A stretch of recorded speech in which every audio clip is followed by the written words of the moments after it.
Guys, you're looking at Michael Jordan's championship sneaker collection that could potentially sell over $100 million. This is how you spend $1 billion at the world's largest auction house. So guys, I'm here with Bram, head of modern collectibles and streetwear, correct? Yeah, that's it. I am absolutely shell-shocked being in this room. Tell me what I'm looking at. All right, so these are all 6 of Michael Jordan's championship clinching sneakers. So you think about Michael Jordan winning the most iconic games of his career, he walked off the court wearing these 6 shoes. One from each championship, totally unbelievable. You start obviously with his first championship, 1991, 1992, the shrug game, iconic moment in his career. And then you get to 1993, right? He thinks he's retiring. You could say these are our last game on them. That's insane. Unbelievable. Retirement, back. He's back. All right, so now you're back in 95, 96, which many people consider to be the greatest season of any season in NBA history and maybe the greatest team of all time. Obviously, it was also a super emotional moment for Jordan as he had lost his father, and obviously coming back, clinching a championship, a lot of emotion in that pair. In 1997, obviously, you think about what happened in the flu game, super iconic moment for Jordan. And of course, the holy grail for most people, 1998 NBA Finals, Game 6, the shot, the alleged push-off. I'm not really sure if I agree with that. Alleged. Designed based on Michael Jordan's car, unbelievably iconic, and of course, his last game as a Bull.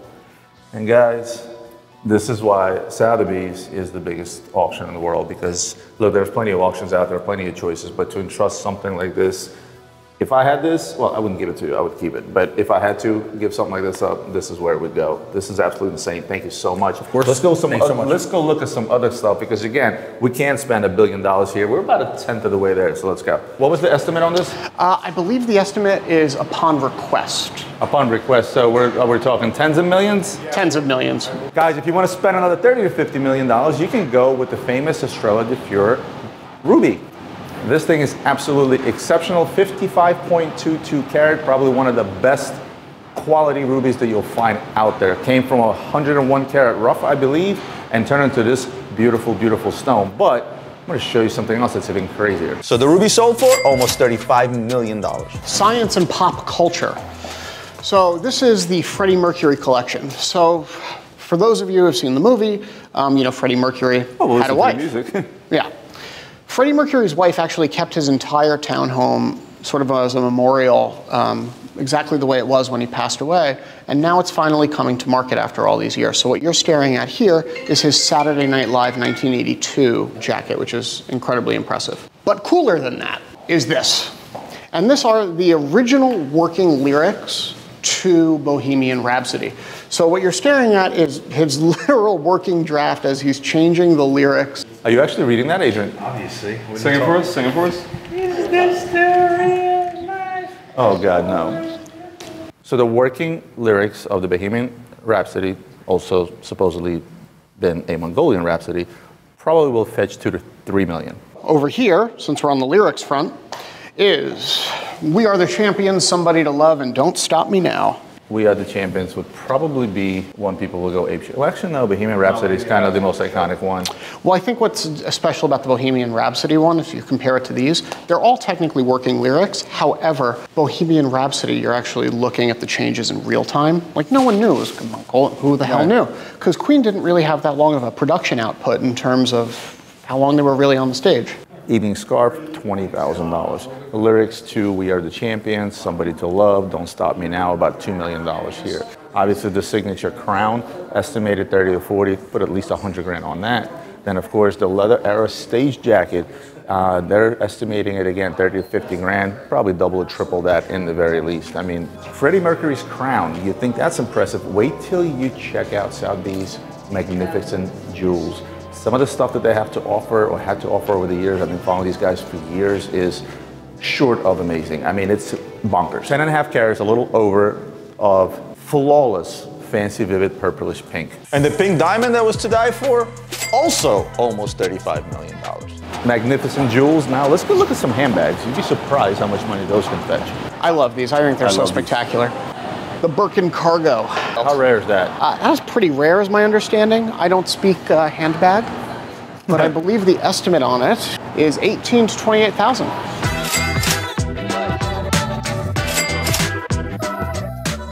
Would you say, in terms of size, or in terms of ranking your wine, your fine wine and liquors, where's that department? Our wine and spirits department is very highly regarded. Our spirits department actually set a couple of world records, including the most expensive bottle of Japanese whiskey ever sold, which I think was close to $500,000. Was that, hold on, that was the 55 Yamazaki? Bingo. Yeah, I looked at that.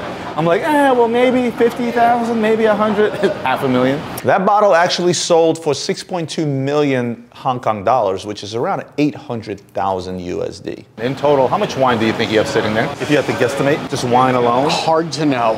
That's our retail shop, so everything in that store is actually retail. You can walk in, walk out. I estimated at least $10 million on some of the stuff that I saw there.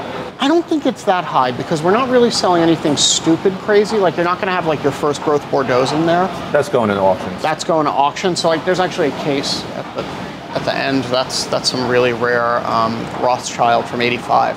Got to be at least 2 million retail value, I think is fair. That's a hell of a liquor store if you ask me. Before we get into watches, how about an island?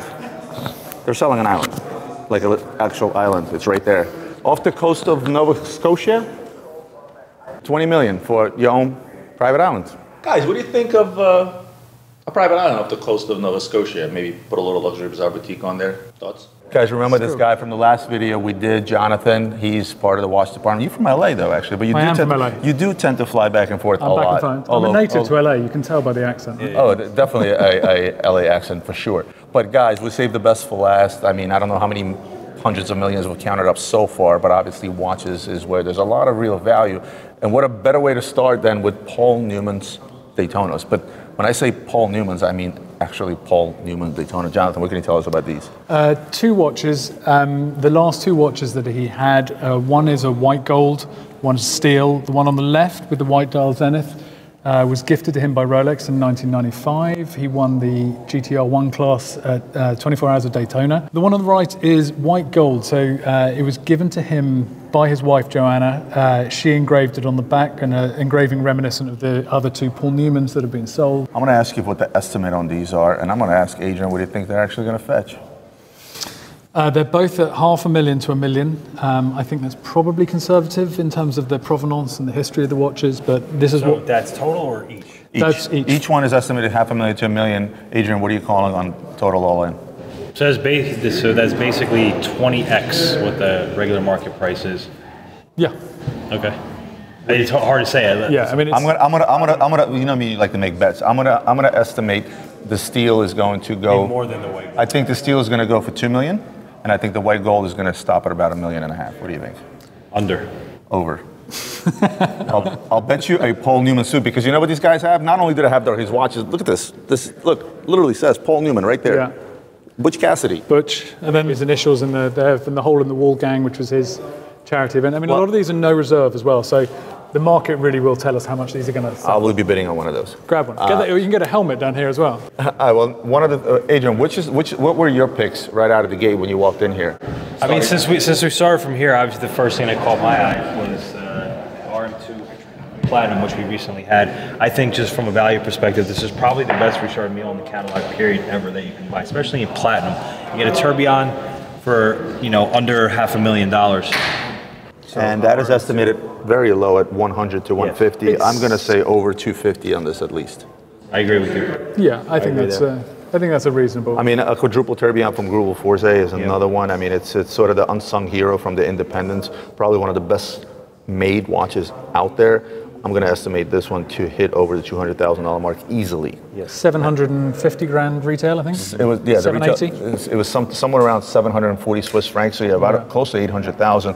Definitely not to miss the Zeitwerk from Lange, the Breguet tradition, La Tradition. Patek 1518. We just looked at the 5270. This is the genesis, right? This is my grill. Yeah, this is the start of where it all began. First one came out. They released at Basel World in 1942, middle of the Second World War, world's collapsing, and Patek decided to bring out the most complicated wristwatch there. Talk about bad timing. Yeah, exactly. They made 281 of these over about 11 years. The majority of them are yellow gold. There's 4, possibly 5 or 6 in steel that are known to exist. Just under 50 in pink gold, and this will be the 15 we've ever seen in pink gold with a pink gold dial. This one has been in the original family from new, so it's never been seen publicly, really. It's never been out in public. Wow. I want to shop where they shop. Like, I'm just going to find the original family that's kept this for 70 years. So, no, but the reason this came to me, in 2021, we found one in California. It had been with an Egyptian prince who had emigrated here in the 50s. He put his in a safety deposit box. When he died, we found the watch from the family, put it in the sale. It sold for $9.6 million. You set the market. This is like almost as cool as the watch can possibly get in my book, right here. The design language that they introduced with this watch is current today. This is the purity of their design, and then they. What is the estimate on this? 2.5 to 4.5. I've definitely taken over the 2.5. Yeah. Honestly, I wouldn't be surprised if this fetches over the high estimate. $4 million over. I'll take the over. It'll likely be the third most expensive 1518 to come to market, to be sold if it sells. What's the most expensive? Steel? Steel, about 7 years ago. Then the December 2021 watch, 9.6, and then this hopefully afterwards. Unreal. Yeah. We're coming back to 3970. We're coming back to 3970. Something you rarely see is the historiques. Not overly expensive watches, $20 to $30 to $40,000, but yet they rarely come on the market. Anytime you try to go out and find one, people that buy them, they never resell them. They never sell them. They never come to market. They're really loyal buyers. One of Adrian's favorite watches, 5270, but this is a Tiffany 5270. This is actually the only one I've ever seen in my life. I've never seen a 5270 salmon Tiffany. So what are you estimating these? With vintage, you're balancing lots of different factors. It's the condition of the watch. Some of them 70, 80 years old. And then provenance and where they've come from. Both of these are the provenance boxes. They're both from the original families. They've both never been offered for sale before. These are fresh to market, and so from the original families, like documented. When we say that in a catalogue, it kind of has to be true. But the conditions, the one we had in Geneva sold at 2.2 million. That was a record. World record. The dial is kind of as good. The case maybe not. We have it at 400,000 to 800,000. It should. These in this condition, like $700,000, $800,000, $900,000, so just shy of $1 million. 𝗙𝗃𝗄s are an interesting market. It's a shallower market of collectors that come in for these things, but the people who do, they're pretty dedicated to them. So this is at 120 to 180. Hopefully 180, 200 around that. We've seen, perfect condition one upwards of 400,000. Yeah, exactly. And this is condition. They're very much condition based. I like this. It's got the countersunk gold indices. It's got the gold luminous hands, luminous dot dial. It's a really lovely example, but it's a very honest one, right? I am going to be keeping an eye on these two Breguets here. For certain as well. We talked about it earlier, right? There is a definite uptick in the Breguet market. See, I'm not the only one talking about Breguet, the older Breguets, and the uptick in that market. Apparently, Sotheby's agrees with me as well. I want to ask you the estimate on the advanced research.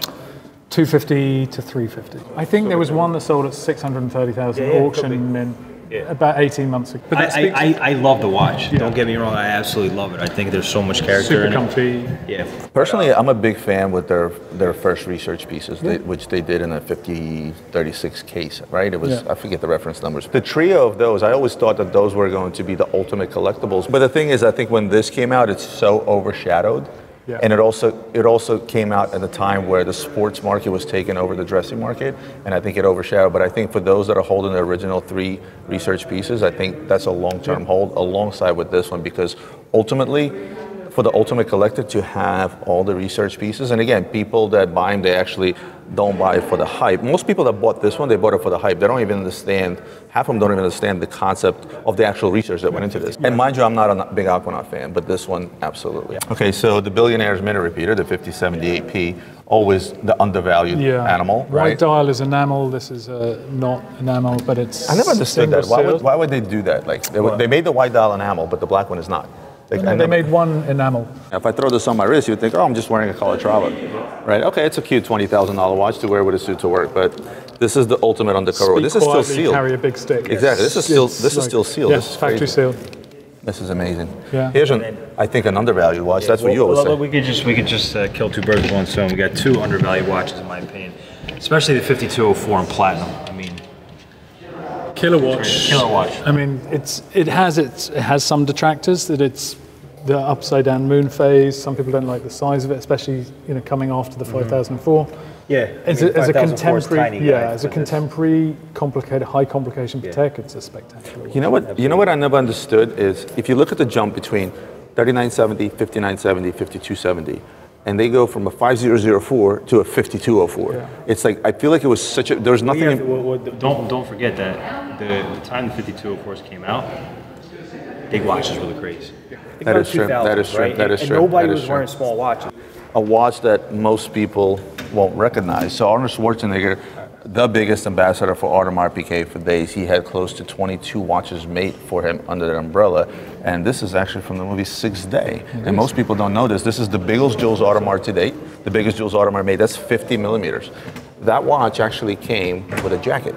Did you know that? I didn't. Yes, some of the watches when AP was selling, because mind you, this came out at the time where AP wasn't the hottest brand out there. So when this watch came out, they were piggybacking off of Arnold Schwarzenegger's popularity, and he's a popular guy, still is. And they actually gave a signed leather jacket with this watch, believe it or not. And this was out and about around the time where there was the big limited edition offshore boom with, you know, the Schwarzenegger pieces leading the way, especially the T3s, then, you know, the big offshore, the big rose gold piece that they made as well in the 48 millimeters. They did the Arnold Governor watch, which was the yellow gold, and so on. End of days was super hot. End of days reached heights of $60,000 for a watch that retailed for $9,800 at the time, right? This was considered for at least 2 to 3 years the ultimate holy grail. And it was not an offshore, which was so surprising. Yeah. But again, Arnold But now, not the easiest watch to sell. So not the. I actually placed a bid on the white, because they came in 2 dial variations. I actually placed a bid on one I didn't win at the last auction. that, I just think, is a pretty good value proposition. 160 grand, new. Considering how well these watches are made, considering how well they work over time. How about this? I've yet to have a 𝗙𝗰𝗲𝗯𝗍𝗂𝗃 come back broken. Not one time. I think in terms of their build quality and their finishing. I think they're second to none. Yeah, absolutely. I think that if they would have just looked at ergonomics at the time they were looking into making a true hand-fitted, masterpiece, I think it would have gone further. But case in point, what's this estimated at? 100 to 200. Yeah. And you're going to have vague estimates on pieces like this. The retail was just under 500. Yeah. 480. It was Swiss francs, so right now it's very difficult. Today it would be over 500, actually. Really, really special watches. The interesting thing about this one, though, so they made 26 of these Gold Speedmasters from 1969 to give to astronauts of various missions, although the first one went to Richard Nixon, the second one to Vice President Agnew, although neither of them took possession of the watches because it was improper for them to take a gift of that magnitude, so they were given to the Smithsonian. The rest were given to astronauts. The first three after that, after the the president and vice president, were given to astronauts who passed away in Apollo 1. This one is not one of the numbered 26. They gave this to him after, which makes it actually pretty interesting, because it was like, okay, he's special enough of a guy, but he wasn't part of the first 26 because they wanted, to give it to him after. So it's not a numbered edition. Great to have Adam with me to dork over that Omega, but I gotta be honest with you, I dorked over it just the same. What are your expectations for this sale based on the inventory? High-low is 12 to 18.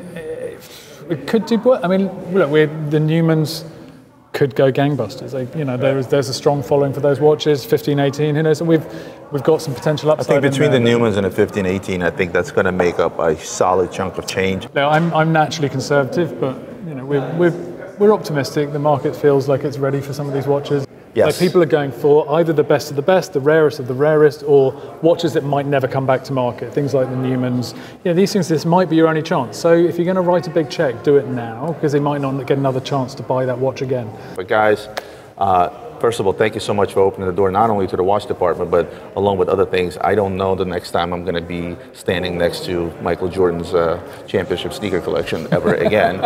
I'm going to look deep in my wallet, see if I can bid on that, but I just don't think it's not quite in my budget at the moment, but I certainly found quite a few pieces to bid on here. Thank you so much, Jonathan. It's always a pleasure. Thank you so much. I want to wear it for my daughter's wedding. Guys, thank you so much. Thank you. Guys, what I showed you is just a small portion of what Sotheby's does. You can easily see how you can spend $1 billion plus between the watches, the jewels, the fine wine, the whiskey, and even Michael Jordan sneakers. But that's not all. There's so much more to Sotheby's that meets the eye of what we could record. I mean, they just sold a T-Rex head for $6.1 million. They hold the record for the most expensive book sold. It was a Bible from the 9th to 10th century that fetched almost $40 million, and there's so much more. So yes, If you have some spare change, head over to Sotheby's, buy yourself a watch, a crazy diamond, or a ruby, a Hermes bag, and for shits and giggles, pick up a private island in Nova Scotia.